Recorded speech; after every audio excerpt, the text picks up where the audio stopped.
1600களில் தொடங்கப்பட்ட east Indian company அப்படிங்கிறது கிட்டத்தட்ட 1857 வரைக்கும் கிழக்கிந்திய கம்பெனியோட ஆட்சி தான் இந்தியாவில் நடந்துகிட்ருக்கு. ஈஸ்ட் இந்தியன் கம்பெனி ஜஸ்ட் ஒரு கம்பெனியோட ரோல் தான். இப்போது 1857 தான் ஒரு மிகப்பெரிய கிளர்ச்சி நடக்குது. அந்த கிளர்ச்சி நடக்கிறதுக்கு பல்வேறு காரணங்கள் இருக்குது. உடனடி காரணங்களும் இருக்குது, சின்ன சின்ன காரணங்களால் தான் கடைசியில் இவ்வளோ பெரிய புரட்சி வந்தது அப்படிங்கிறது.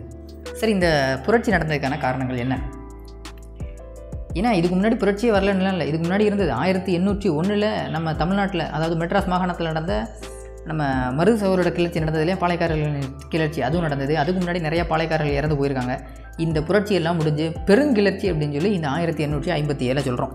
ஏன்னா இந்த புரட்சியில் தான் மக்களும் சேர்ந்து பல்வேறு தரப்பட்ட மக்கள், மன்னர்கள் மட்டுமல்லாது இங்கே இருந்த விவசாயிகள்லேருந்து எல்லாரும் சேர்ந்து கலந்துக்கிட்ட ஒரு புரட்சி. சரி, இந்த புரட்சி எதனால் வந்தது, என்ன காரணங்கிறத பார்க்கலாம். அதாவது காலனி ஆட்சியினுடைய பண்பு மற்றும் கொள்கையின் விளைவாக உருவானதாகும். ஆங்கிலேயர்களின் விரிவுபடுத்தப்பட்ட கொள்கைகள், பொருளாதார சுரண்டல்கள் மற்றும் நிர்வாக புதுமைகள் ஆகியவற்றின் ஒட்டுமொத்த விளைவை இந்தியாவின் அனைத்து அரசர்களின் நிலைமையிலும் மோசமான பாதிப்புகளை ஏற்படுத்தின. சரி, இது புரட்சிக்கான காரணங்கள் என்னங்கிறத நம்ம வரிசையாக பார்க்கலாம்.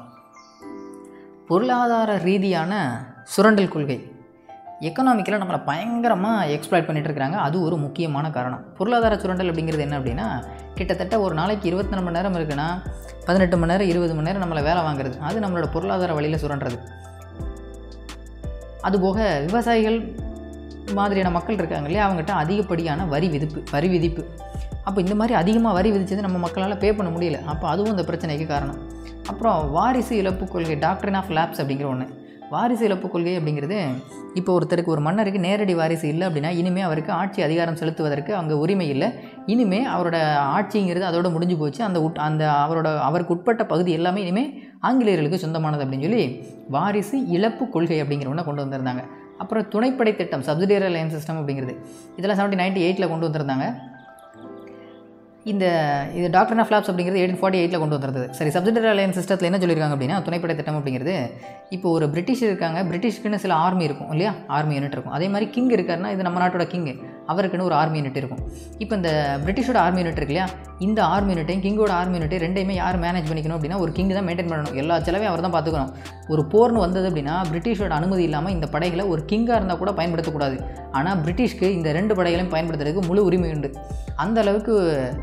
அப்போது ஒரு மன்னர் இருந்தார் அப்படின்னாலே அவரோட பலமே அந்த படைகள் தான். அப்போ படையை அவருக்கு சொந்தமானதாக இல்லாங்கும்போது ஜஸ்ட் மெயின்டெனன்ஸ்க்காக தான் அந்த படையை மெயின்டைன் பண்ணுறது மட்டும்தான் ஒரு கிங்கோட வேலை. அதை பயன்படுத்துறதுக்கு அவரால் முடியல. அப்படிங்கும்போது அவன் மன்னர் இருந்து என்ன பிரயோஜனம்? அதனால் இந்த துணைப்படை திட்டம் அப்படிங்கிறதும் மிகப்பெரிய அளவில் இந்த போருக்கு வழிவகுத்தது.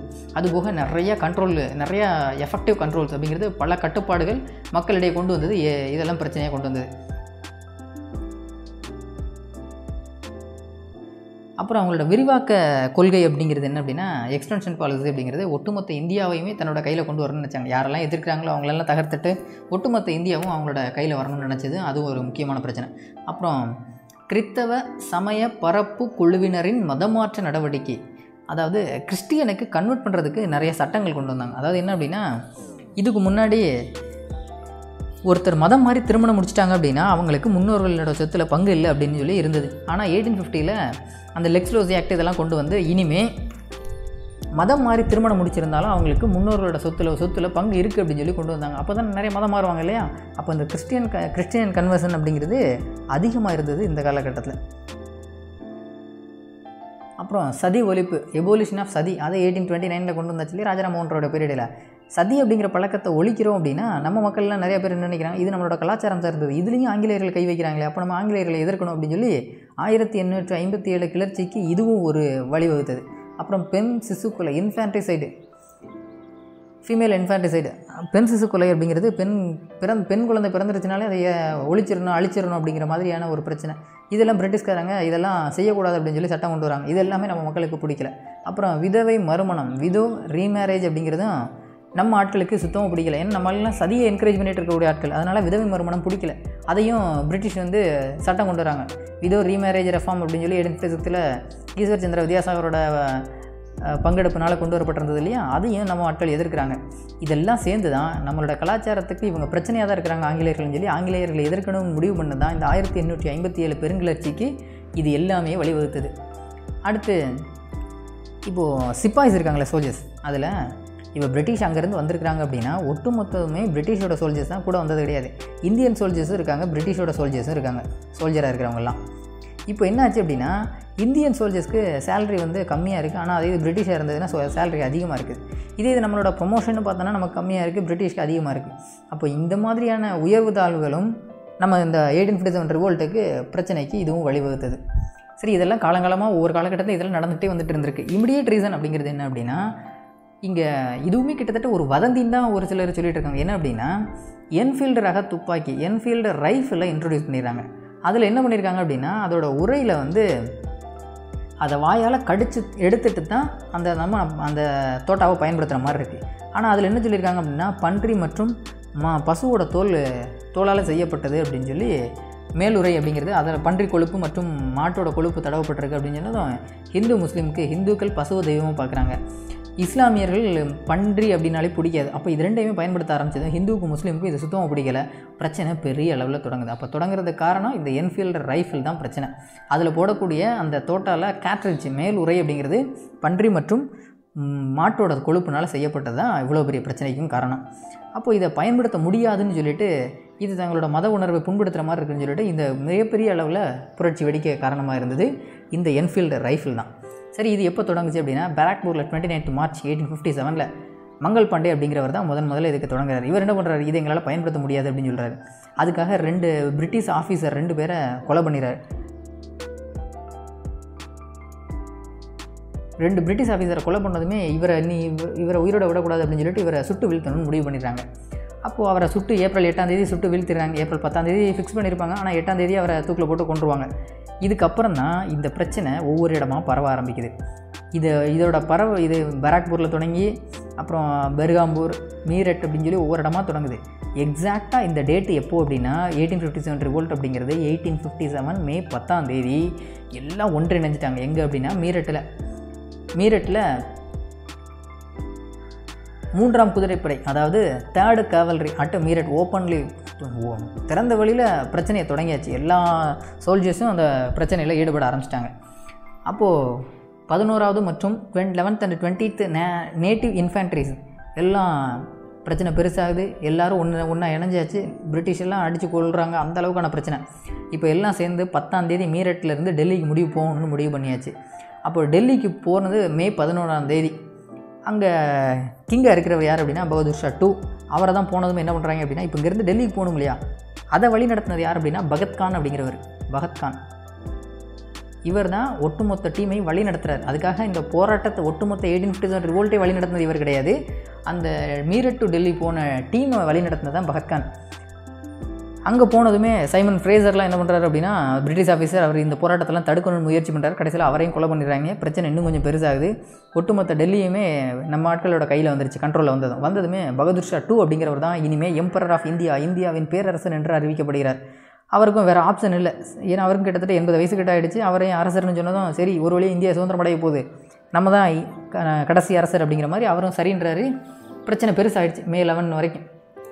அப்போ இது இன்னும் எங்கே பரவுது, லக்னோ, கான்பூர், ஜான்சி, பரைலி, பீகார், ஃபைசாபாத் அப்படின்னு சொல்லி எல்லா இடத்துக்கும். முக்கியமாக இது நார்த் இந்தியாவும் சென்ட்ரல் இந்தியாவில் மட்டும்தான் அந்த பிரச்சனை பெருசாக இருந்ததே தவிர சவுத் இந்தியாவில் இதோட தாக்கம் பெரிய அளவில் இல்லை. அப்போது ஒட்டுமொத்த இடத்துலையும் பிரச்சனை பெருசாகிடுச்சு. இந்தியாவில் முஸ்லீம் ஆட்சியை நிறுவ வேண்டுமென எண்ணி முஸ்லீம் தலைவர்கள் மற்றும் முஸ்லீம் சமய அறிஞர்கள் புரட்சியில் கலந்து கொண்டனர். அவங்களுக்கு இதுதான் நமக்கு வாய்ப்பு, இதுக்கு மேலே வாய்ப்பு கிடைக்க போகிறதுன்னு சொல்லி அவங்களும் இதில் பார்ட்டிசிபேட் பண்ண ஆரம்பித்தாங்க. இப்போது இந்த பிரச்சனைலாம் பெருசாக போயிட்டுருக்கு இல்லையா. ஜென்ரல் கானிங் பிரபு, அப்போது அந்த டைமில் லாஸ்ட் கவர்னர் ஜெனரலாக இருந்தவர் கானிங் தான், லார்ட் கானிங்.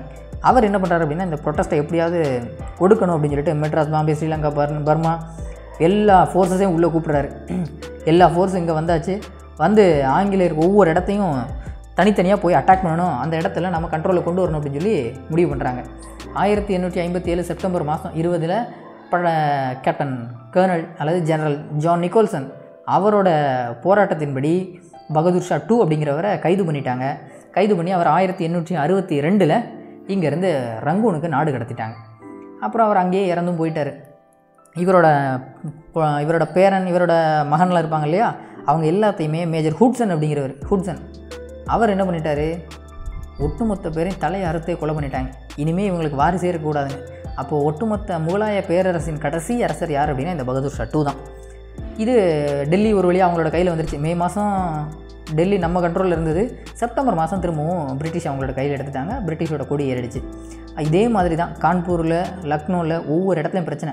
அது எல்லாத்தையும் கண்ட்ரோல் பண்ணவர் கோலின் கேம்பல் அப்படிங்கிறவர். அப்புறம் நானா சாஹிப் தான் கான்பூர் அப்படிங்கிற இடத்துல நடந்த பிரச்சனையை லீட் பண்ணவர். அப்புறம் அவர் அங்கேருந்து தப்பிச்சு நேபாளுக்கு எஸ்கேப் ஆகிட்டார். அப்புறம் ரிமைனிங் என்ன ஆச்சு அப்படிங்கிறது ரெஸ்ட் இஸ் ஹிஸ்ட்ரின்ற மாதிரி தான். அதையும் கோலின் கேம்பல் அப்படிங்கிறவர் கட்டுப்படுத்தினார். அப்புறம் அவரோட ரொம்ப க்ளோஸாக இருந்த கான்பூரை லீட் பண்ணவர் நானா சாஹிப், அந்த பிரச்சனையை கண்ட்ரோல் பண்ணவர் நம்ம கோலின் கேம்பல். இப்போ என்ன ஆயிடுச்சு அப்படின்னா, அந்த நானா சாஹிப்போட ரொம்ப நெருங்கிய நண்பராக இருந்த தாந்தியா தோப்பே அங்கேருந்து சென்ட்ரல் இந்தியாவுக்கு தப்பிச்சு வர்றார். அவர் அங்கேருந்து தப்பிச்சு வந்ததுக்கப்புறம் தான் அங்கேருந்து கைது செய்யப்பட்டு அவரையும் கொண்டுடுறாங்க. அவர் யார் கூட முதல்ல ஹெல்ப் பண்ணியிருந்தார் அப்படின்னா ராணி லக்ஷ்மிபாயோட போர்க்களத்தில் இருந்தவர் தான். அப்புறம் கன்வார் சிங், அப்புறம் பகதூர் கான், இவங்களும் போரில் இருந்த கன்வார் சிங் அப்படிங்கிறவர் பீகார் ரீஜியனை லீட் பண்ணவர். கடைசியில் அவங்களே இழந்து போயிட்டாங்க. அப்புறம் அயோத்தியின் பேகம் ஹசரத் மஹால், இவங்க லக்னோவை லீட் பண்ணால்தான் ஹசரத் மஹால்.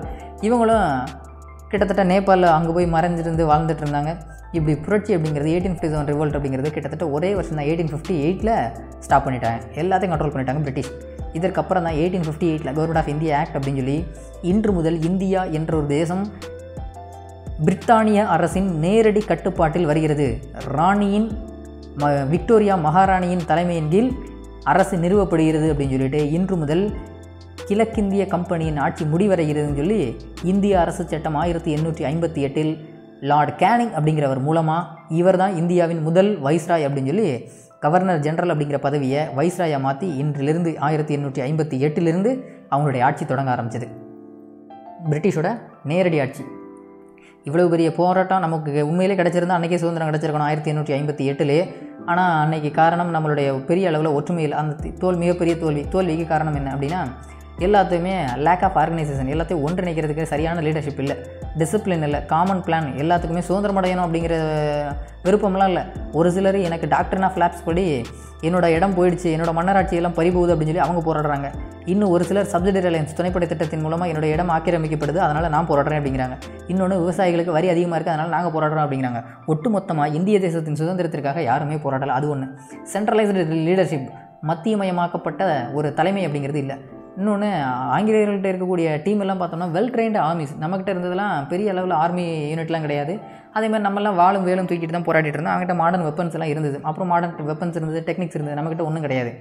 அப்புறம் ரிபல் லீடர்ஸ், இந்த கலாக்காரர்கள் இருக்காங்க இல்லையா, அவங்கெல்லாம் பிரிட்டிஷோட அளவுக்கு நம்மக்கிட்ட திறமை வாய்ந்தவங்க இல்லை. அதே மாதிரி ராணி லக்ஷ்மிபாய், தாந்தியா தோப்பே, நானா சாஹிப், இவங்கெல்லாம் தைரியமானவங்க. ஆனாலும் சிறந்த தளபதிகள்ன்ற அளவுக்கு சொல்ல முடியல அவங்க பிரிட்டிஷ் அளவுக்கு. இதுதான் நமக்கு மிகப்பெரிய தோல்வியாக அமைஞ்சது. அதே மாதிரி பெங்கால், பாம்பே, மெட்ராஸ், வெஸ்டர்ன் பஞ்சாப், அந்த ராஜ்புத்தானா இதெல்லாம் பார்ட்டிசிபேட் பண்ணவே இல்லை. இவங்கெல்லாம் பார்ட்டிசிபேட் பண்ணியிருந்தாங்க அப்படின்னா ஒரு வேளை நமக்கு அன்றைக்கே சுதந்திரம் கிடச்சிருந்துருக்கலாம். அப்புறம் the modern educated and the ancients did not support the revolts. They believed that the only British rule could reform Indian society and modernize it. அதாவது இங்கே படித்தவங்க இருக்காங்க இல்லையா, அவங்க தான் அன்றிலிருந்து இன்று வரைக்குமே பிரச்சனை. இன்றைக்குமே ஒன்று நல்ல விஷயத்தை ஆதரிக்கிறதே கிடையாது, ஏதோ ஒரு தவறான விஷயத்தை நோக்கத்துக்கு பின்னாடி போயிட்டே இருக்கிறதா. அதே மாதிரி தான் அன்றைக்குமே ஆங்கிலேயர்களால் மட்டும்தான் நம்மளோட சமுதாயத்தை சீர்திருத்த முடியும், நவீனமயமாக்க முடியும். இங்கே இருக்கவங்களால ஒன்றுமே முடியாதுன்னு சொல்லி நம்பினதுனால தான் அவங்களும் அந்த ரிவோல்ட்டில் கலந்துக்கல. அதுவும் மிகப்பெரிய பிரச்சனைக்கு தான் வழிவகுத்தது. இதுதான் நம்மளுடைய மிகப்பெரிய தோல்விக்கு காரணம். அதுபோக சீக்கியர்கள், ஆப்கானியர்கள், குர்கா ரெஜிமெண்ட் இவங்க எல்லாருமே ஆங்கிலேயர்களுக்கு ரொம்பவும் நெருக்கமாக இருந்தாங்க. அவங்களோட விசுவாசத்தை காட்டினாங்க, நமக்கு துரோகம் பண்ணாங்க. அதனால தான் அந்த தோல்வி நமக்கு சாதகமாகிடுச்சு. இன்னொன்று, அந்த இப்போது ஈஸியாக புரிஞ்சுக்கலாம். இந்த காலகட்டத்தில் யாரெல்லாம் செல்வ செழிப்போடு இருக்காங்களோ அவங்களாம் ஒரு காலகட்டத்தில் ஆங்கிலேயர்களுக்கு லாயலாக இருந்திருக்கிறாங்க, விசுவாசமாக காட்டியிருக்காங்க. இன்றைக்கி யாரெல்லாம் கஷ்டப்படுறாங்களோ அவங்களாம் ஒரு காலகட்டத்தில் பிரிட்டிஷை பயங்கரமாக எதிர்த்துருக்காங்க. அவங்கள்ட்ட பெட்டர் வெப்பன்ஸ் இருந்திருக்கு, பெட்டர் ஜெனரல்ஸ் இருந்திருக்கு, பெட்டர் அண்ட் குட் ஆர்கனைசேஷன், இதெல்லாம் இருந்ததுனால தான் நமக்கு தோல்வி கிடச்சிது. சரி, இந்த கலகம் முடிஞ்சது. இதனோட கான்சிக்வன்ஸ் என்ன இருந்தது அப்படின்னா, ஒட்டுமொத்த ஹிஸ்ட்ரியில் இதான் மிகப்பெரிய டேர்னிங் பாயிண்ட். ஒட்டுமொத்த நிர்வாகத்தையுமே மாற்றி அமைக்க தொடங்கினாங்க பிரிட்டிஷ் அரசாங்கம். அதன்படி என்ன சொன்னாங்க அப்படின்னா, இனிமேல் ஈஸ்ட் இந்தியன் கம்பெனியோட ஆட்சி அப்படிங்கிறது விக்டோரியா மகாராணியின் தலைமையில் முடிவு வரும். அதனால் கியூன்ஸ் ப்ரொக்ளமேஷன் அப்படின்னு சொல்லி கொண்டு வந்திருந்தாங்க. விக்டோரியா மகாராணியின் பேரறிக்கை. இந்த பேரறிக்கையை வாசித்தவர் தான் the first viceroy of India lord Canning. Last governor general of India அதுவும் லார்ட் கேனிங் தான். அப்புறம் அந்த board of director and board of control இயக்குநர்களும் மற்றும் கட்டுப்பாட்டு வாரியம் அப்படிங்கிறது நீக்கப்பட்டு 15 மெம்பர் கவுன்சில் கொண்டு வந்திருந்தாங்க. அதை தலைமை நடத்துறதுக்கு தான் செக்ரட்டரி ஆஃப் ஸ்டேட் அப்படிங்கிற ஒரு பதவியை கொண்டு வந்திருந்தாங்க. அதே மாதிரி இந்தியன் ஆர்மி வாஸ் தரோலி ரீஆர்கனைஸ்டு, ஒட்டு மொத்தமாக மாட்டியாச்சு.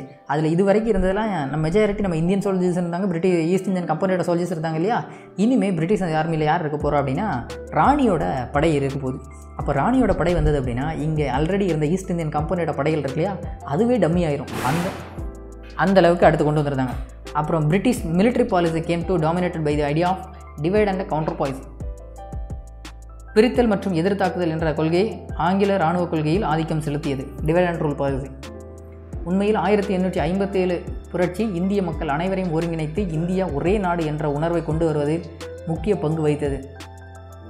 இந்த 1857 ரிவோல்ட் அப்படிங்கிறது தான் இந்தியாவோட ஃபர்ஸ்ட் பிளான்டு வார் அல்லது first war of Indian independence அப்படின்னு சொல்லியிருந்தவர் யார் அப்படின்னா விடை சவர்கர், விநாயக் தாமோதர் தாஸ் சர்கர். இவர் தான் சவர்கர், இவர் தான் முதல்ல சொல்லியிருந்தார். இதை தான் இந்தியாவின் முதல் சுதந்திர போர் அப்படின்னு அறிவிச்சிருந்தார். 1857 போர் தான். ஓகேவா? சரி, அடுத்து நம்ம பார்க்க வேண்டியது விவசாயிகள் மற்றும் பழங்குடிகளின் கிளர்ச்சி. இதை நம்ம அடுத்த வீடியோவில் பார்க்கலாம்.